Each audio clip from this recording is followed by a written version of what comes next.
And we're live. Okay.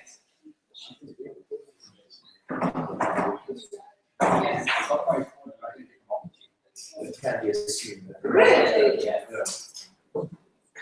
Oh. But you were there when the marking sheet was called in. Send me an email. I'll see if I can find it somewhere. Some of them came loose from the reports, and then it's a total mess. Then it's in a box somewhere. Yeah. Okay. For those of you who handed in your reports by email, I marked it online. I didn't print it. So if you want comments on your report and it's not attached to your marking sheet, just ask me again and I'll print it and write on the comments on there. Okay, so let's finish this. Nee, nou is hulle almal net ene oogies vir die pampier. There's very little comments on the reports actually. Where do you get this? What do I mean by this? Here is a spelling mistake. And so on and so forth. Amount and number. Do you know what the difference? Yeah, I sent you an email about amount and number. Okay. Sorry, it's what I do. I edit. That is my retirement job. I can go and edit scientific writings. Anyway. Right, let's come back to graphs. Let's come back to graphs because graphs are in the practical test of Friday. One question. On Friday, you get one question. And you also get the set of input-output test cases. So you get your test cases and the expected output. Then you have to code. And once your program runs with the correct output on all test cases, you put up your hand and the demi will come and check and off we go. So you'll immediately know what your mark is. It's a variation on one of the algorithms from 4.1, 4.2 or 4.3.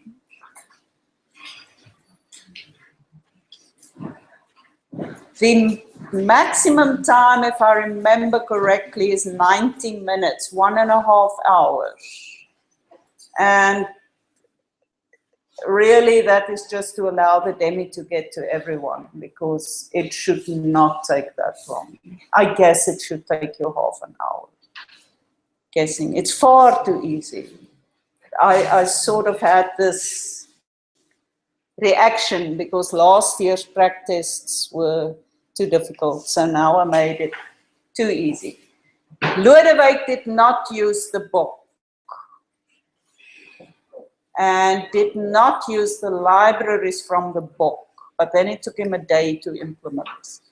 But if you use the libraries from the book, it's like immediate, right?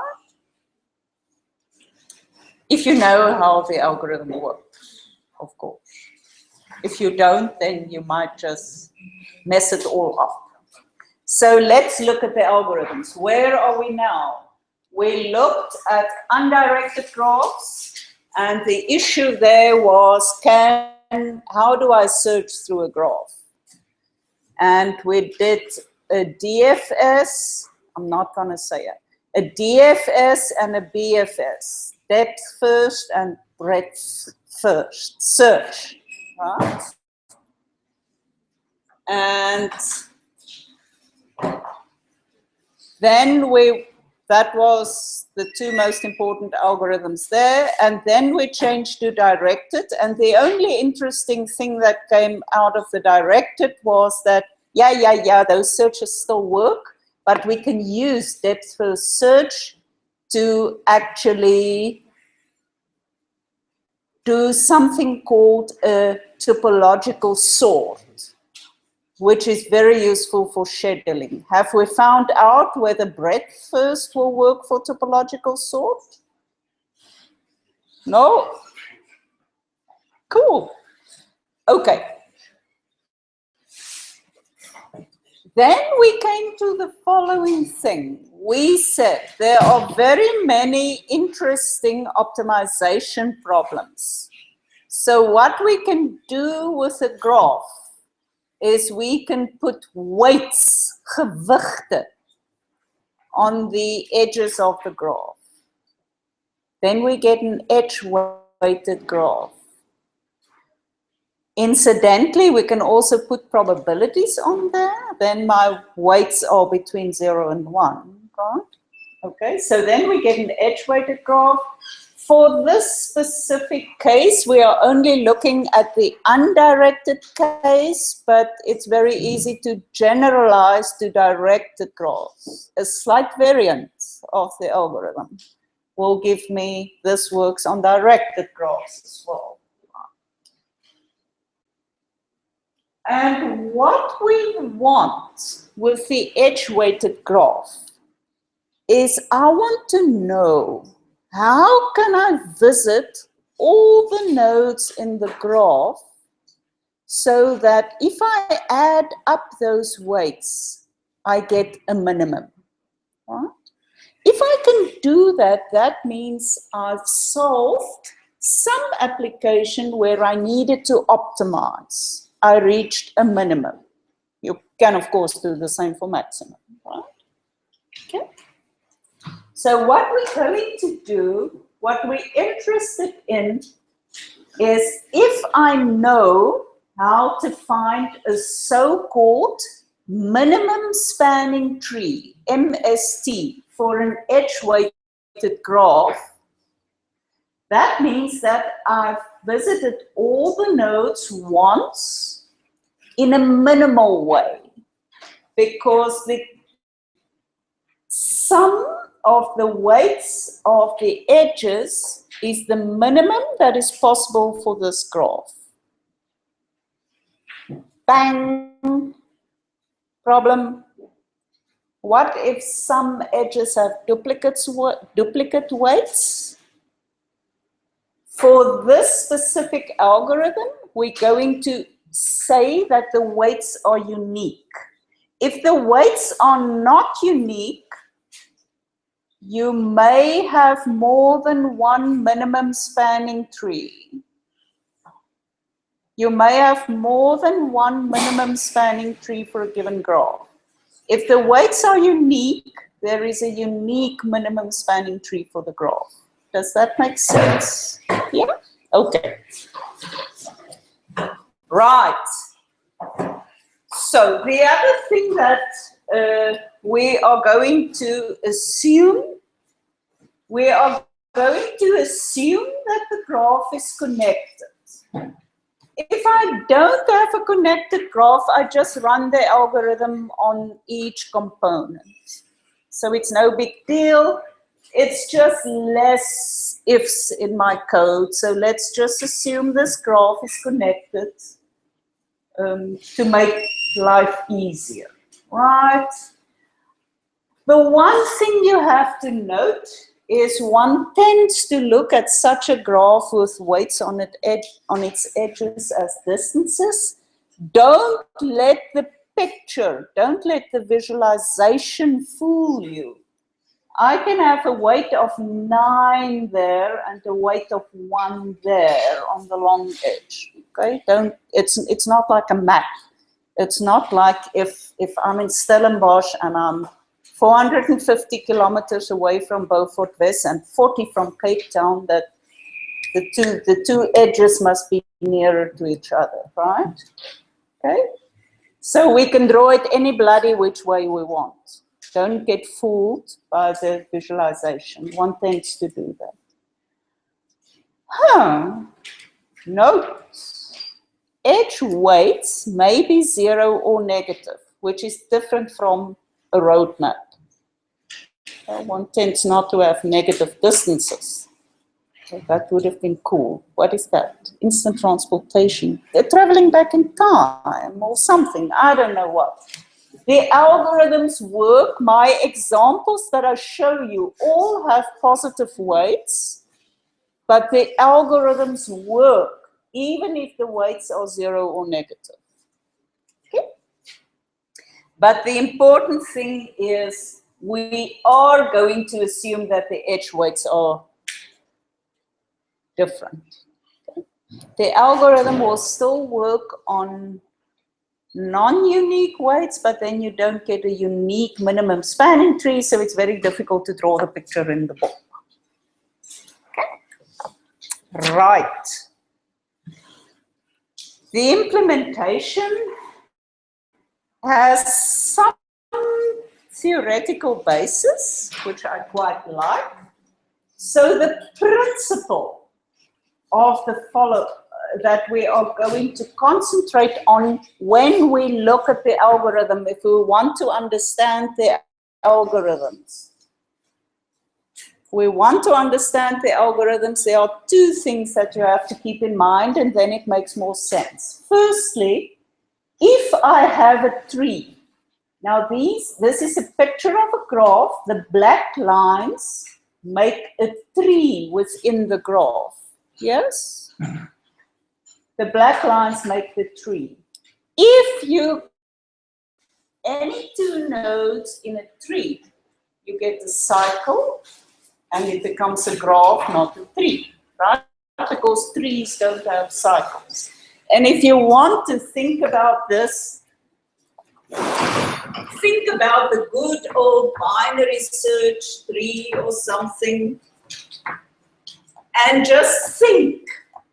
Just see that in your mind and think, if there are any two nodes, existing nodes, and I connect them, I will get a cycle. Suppose I connect these two at the bottom, then I get a cycle.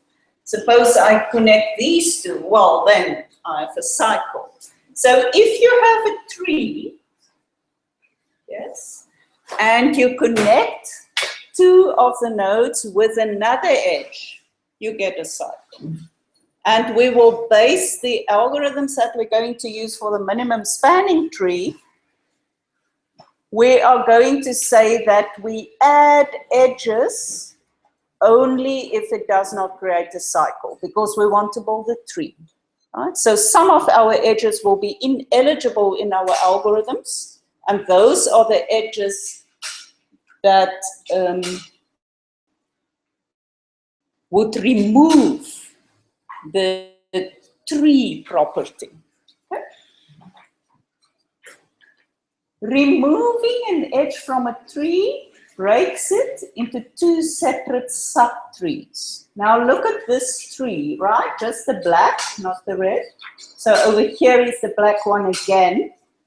If I remove any edge from the tree, I break the thing into two subtrees. Right.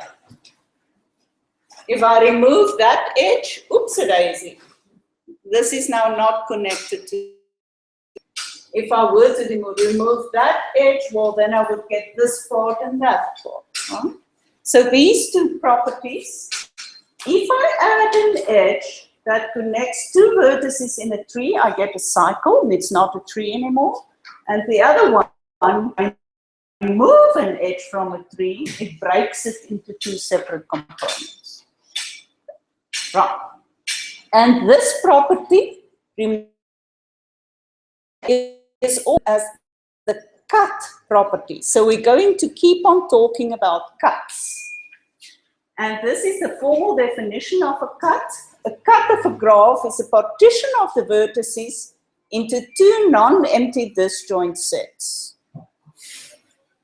Yeah, I have a, remember we talked about partitions when we started out with undirected graphs?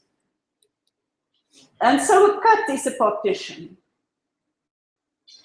And a crossing edge of a cut is an edge that connects a vertex in one set with the vertex in the other. Okay, so let's look at this picture.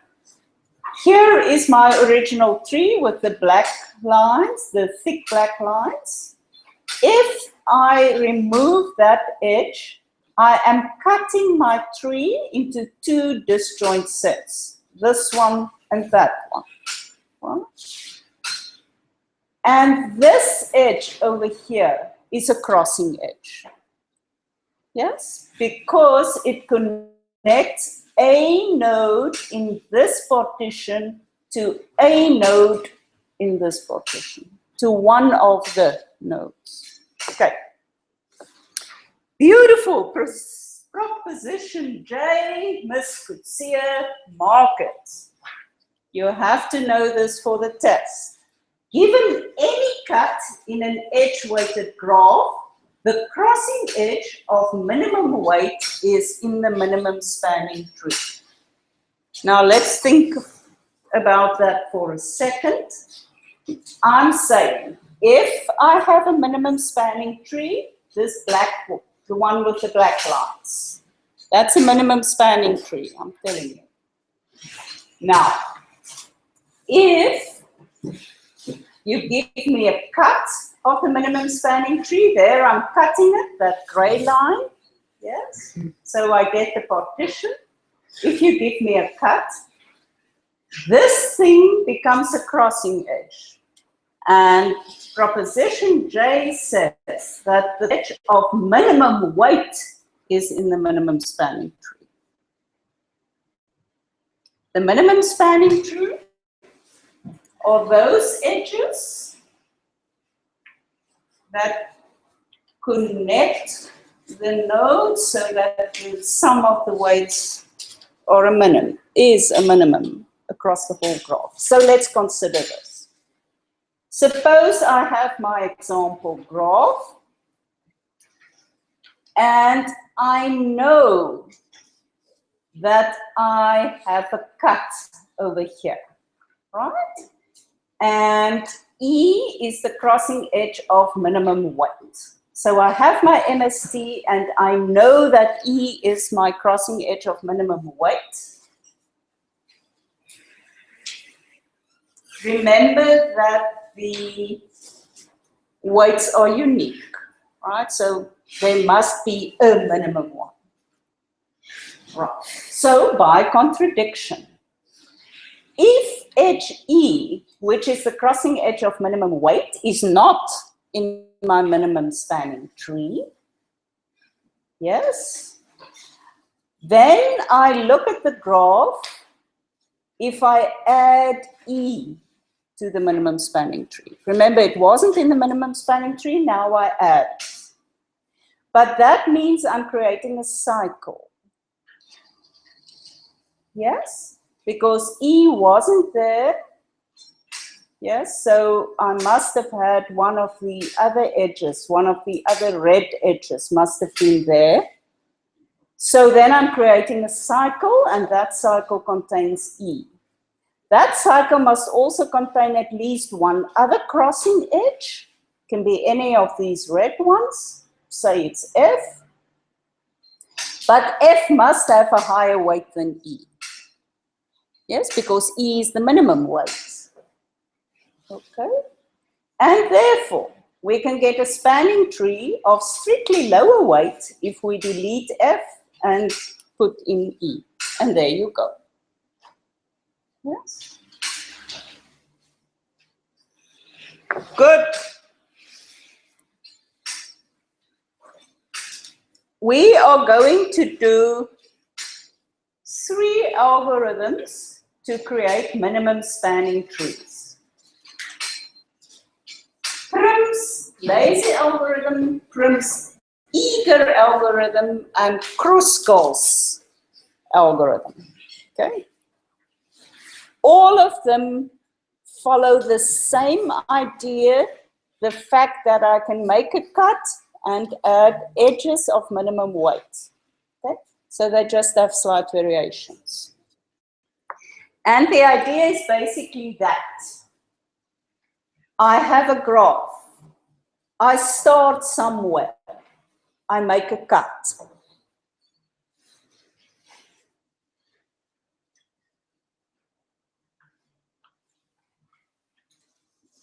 I have a graph. I start somewhere, I make a cut, then I look at the cut, I choose the edge with the minimum weight in that cut, and I add it to my tree. And I make a new cut. And I look at the edges in the cut, I take the one with the smallest weight and I add it, and so on and so forth. So the question then becomes, how do I make a cut? Yeah? Because my cut property shows me that that will work. Okay? Right, you can look at the implementation. It's all the same. Nothing new. You have to read that. But let's get to Prim's algorithm. And I'm simply going to go through these algorithms by example. Woo, that's a bit of a thing. Okay. Is everybody ready for Prim?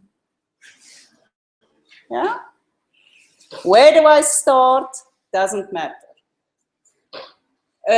Somebody else there? Off we go. Right, Prim's algorithm. 2 questions. Where do I start? How do I then make my cut? How do I add? Please note that the minimum spanning tree algorithms all require a lot of extra memory usage.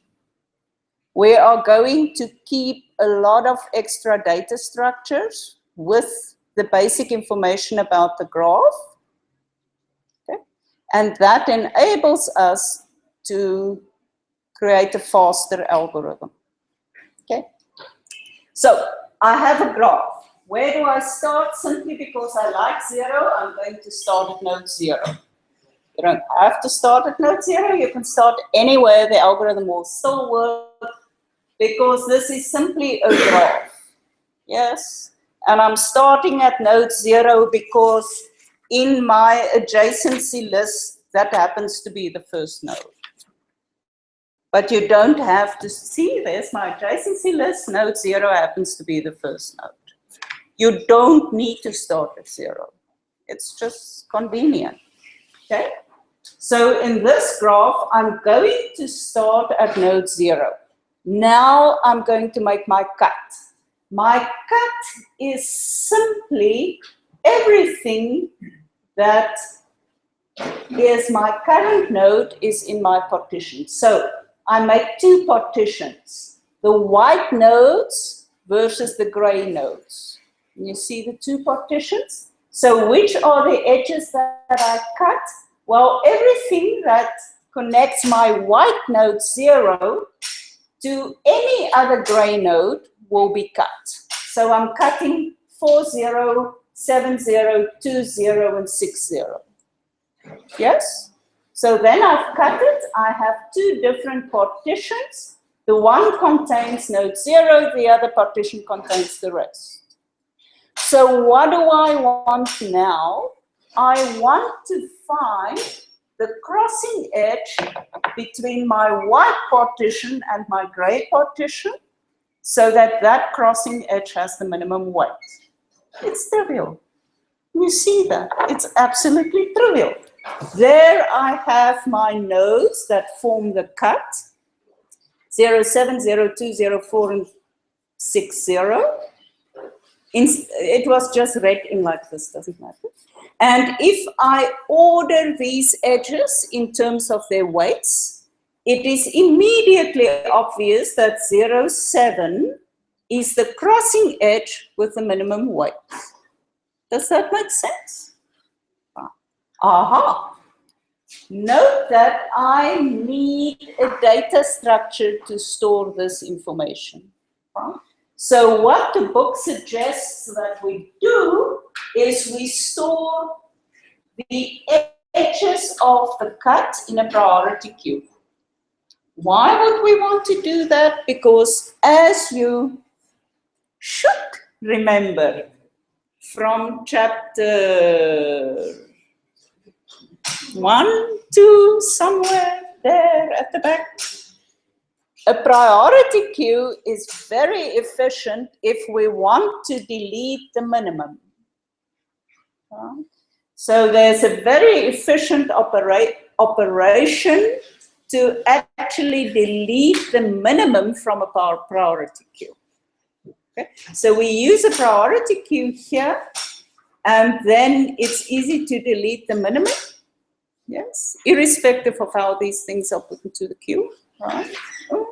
Jy moet maar weer gaan kyk, né?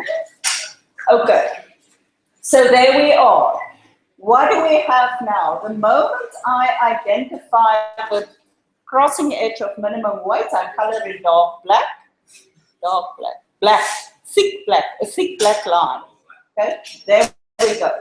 Now this 0, 7, these two nodes form the start of my minimum spanning tree. Right? Now I'm going to make another cut. Clearly 0, 7 is in the MST, so I'm going to cut so that 0 and 7, which is in the spanning tree, the white nodes is in the one partition and the rest of the graph is in the other partition. Okay, so what edges do I need? Well, I have everything already that connects 0 to the rest of the graph. And also,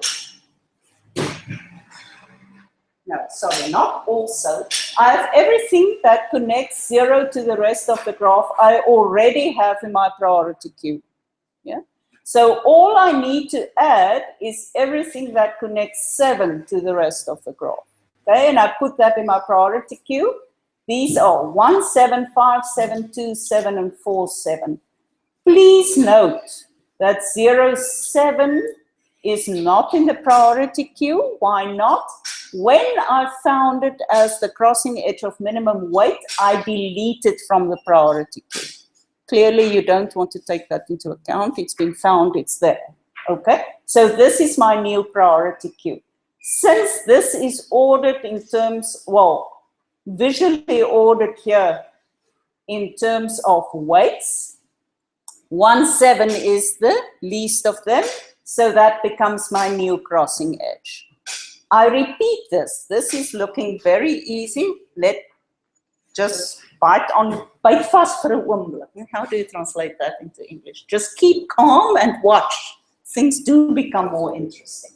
Okay, so there we are. We've got 0, 7 and 7, 1, yes, as the crossing edges in the minimum spanning tree. Oops, that no, yeah. So now I make a cut. I added 1, therefore all the edges connected to 1 that are not yet in the spanning tree, in the priority queue must be added. So it's 1, 3 and 1, 5 and 1, 2, right? So those are added to the priority queue. Again, I choose the one with minimum weight, which is 0, 2. So note that I may be at a given node, and then the crossing edge of minimum weight is not necessarily connected to that node. Do you see that? Because now I am at node 1. Now my crossing edge of minimum weight is at 0, 2. Yeah? Okay.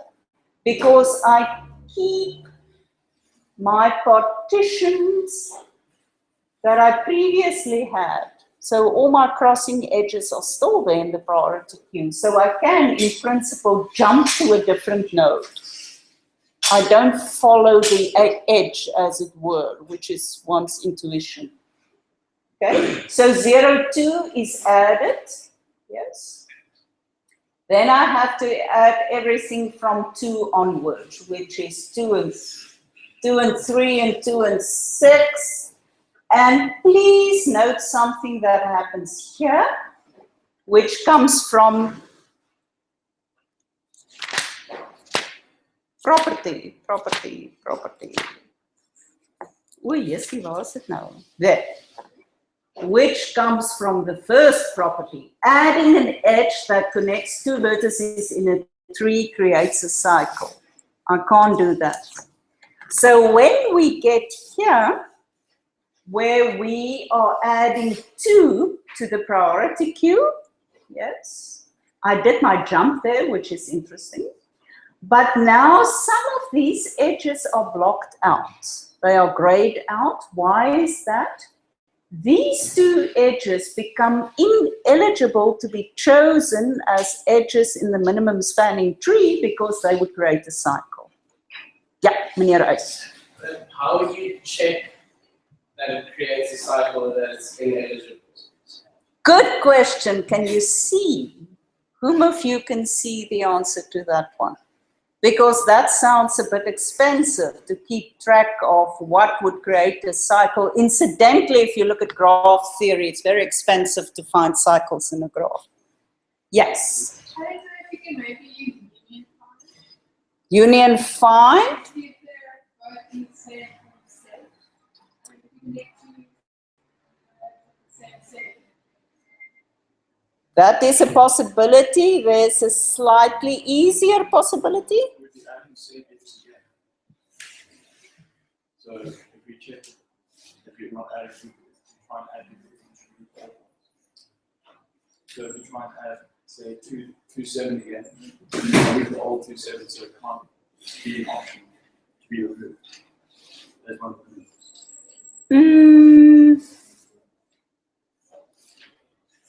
I'm not sure if that will always work. I'm not sure if that will always work. It might. because it should. I mean, So you try, if you try to add something that's already there, then you gray it out.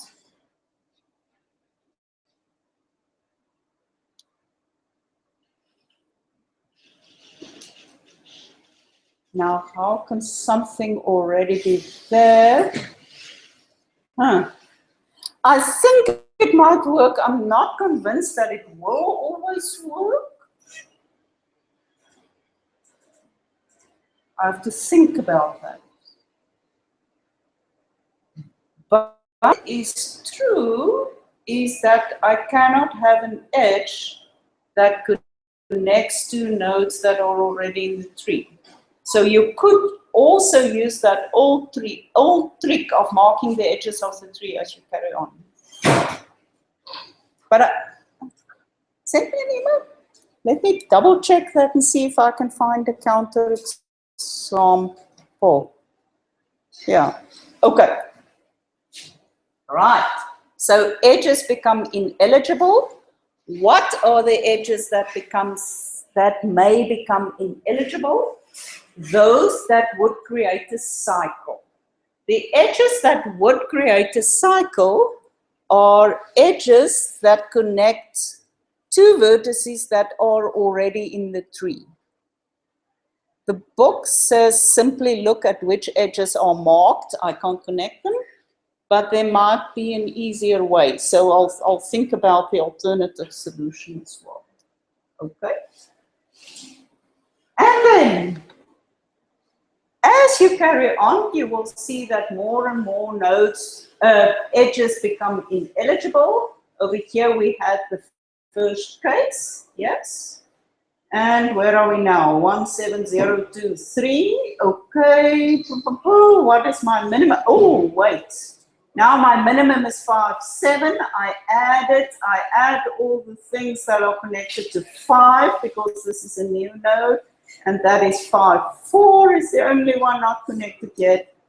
And now a lot of them become ineligible. And how here you can see how important it is that you don't simply choose the edge of minimum weight in the spanning, in the priority queue, because that might create an edge that causes a cycle in the tree, right? So a lot of the minimum ones become ineligible. 4.5 is the next one, which is eligible, and so on and so forth, and you continue that way, and there you are. Cool, actually. Yes, I start somewhere. It's arbitrary where you start. Will I get a different minimum spanning tree if I start in a different place? Mr. Ace says no. You would, you could.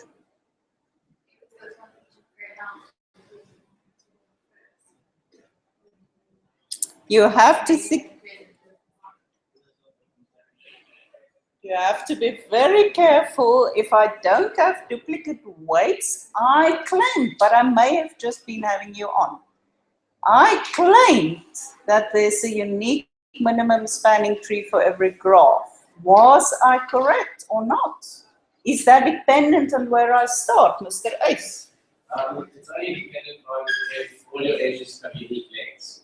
As long as there's unique lengths, there's a unique spanning tree. Who votes for that one? Yay, okay. I hope you're all convinced. Please do the exercise yourself. Take this example graph and start at 5 and see whether you get the same minimum spanning tree. Just to convince yourself. This is a small example, and if you do that, you'll anyway work through the algorithm and figure out for yourself how it works. Okay? Right. Now, hang on. Is this a good algorithm? What exactly did this algorithm do? It went node by node, creating a partition of the graph by cutting it, and then edge. Right. So let's think how expensive this would be. Well, actually, this algorithm uses space proportional to E. Why is that?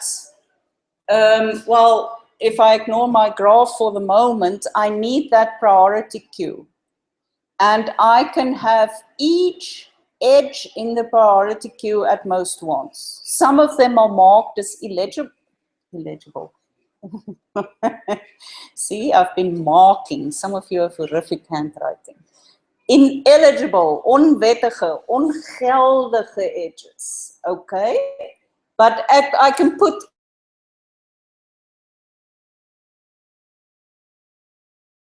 space proportional to the number of edges, then time proportional to E log E in the worst case. Now, where does that come from? That comes from the bottleneck in the algorithm, which is the number of edge-weighted comparisons if I look at my priority queue. Remember, I have to, in my priority queue, delete the minimum. Yeah. So this, the only is if the priority queue takes longer to find that minimum and delete it. Okay.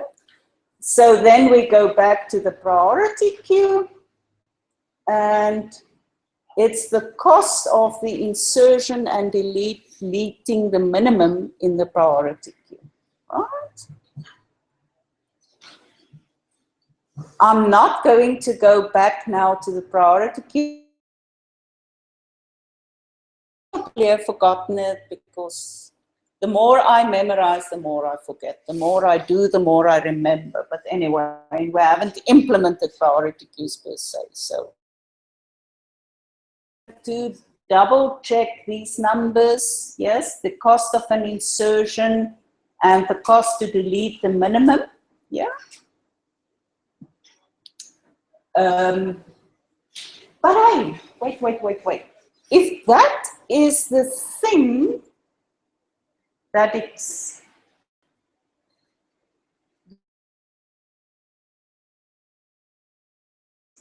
if I can replace the priority queue with something else, or if I can make sure that my priority